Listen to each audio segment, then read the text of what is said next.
सम्माननीय सभापति महोदय, पूज्य गुरुजीवृंद तथा एठारे उपस्थित मोर अत्यंत छोट बड़ भाई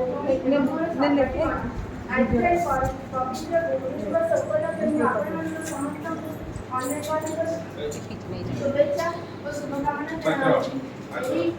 पवित्र मुहूर्त मत कहबार सुजोग मिलता मुझे धन्य मन कर। आज होगी सेप्टेम्बर मास 5 तारीख। आज समग्र भारतवर्ष दिन को गुरु दिवस रूप पालन कर।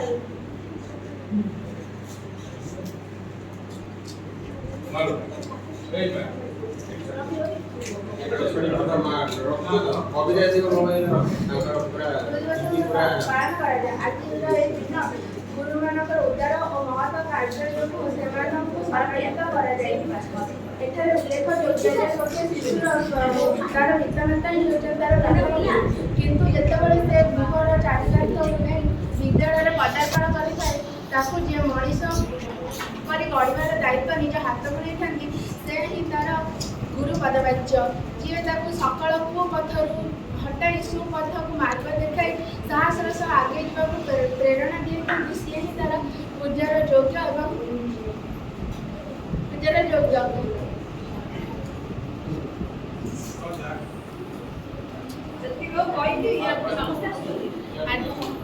आज सेप्टेम्बर मास 5 तारीख आम जड़े महान व्यक्तित्व जन्मदिवस पालन कर आम भारतर द्वितीय राष्ट्रपति डॉक्टर सर्वपल्ली राधाकृष्णन से 1888 मसीहा सेप्टेम्बर मास 5 तारीख दिन तमिलनाडुर तिरुतानी ग्रामर एक ब्राह्मण परिवार जन्मग्रहण करते। पिता नाम था वीरस्वामी और माता नाम था सीतामा। से पिलाबेले अत्यंत चतुर और जड़े मेधावी छात्र थे। पिता आर्थिक अवस्था शोचन से पुत्र को अधिक उच्च शिक्षा देवा अक्षम थे। तेणु राधाकृष्णन छात्रवृत्ति द्वारा माट्रिकुलेसन पास कर दर्शन शास्त्र MA और BA पास करते। से कलिकता बनारस और मांद्रास कुलपति भाव निजर दायित्व समर्पण करते।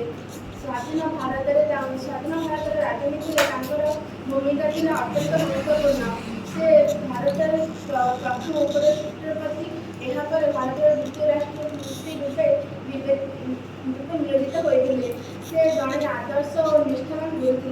मन में गुरु प्रति अनेक सम्मान और श्रद्धा था। तेणु से जन्मतिथि को गुरु मान गुरु दिवस रूप पालन करने कहते।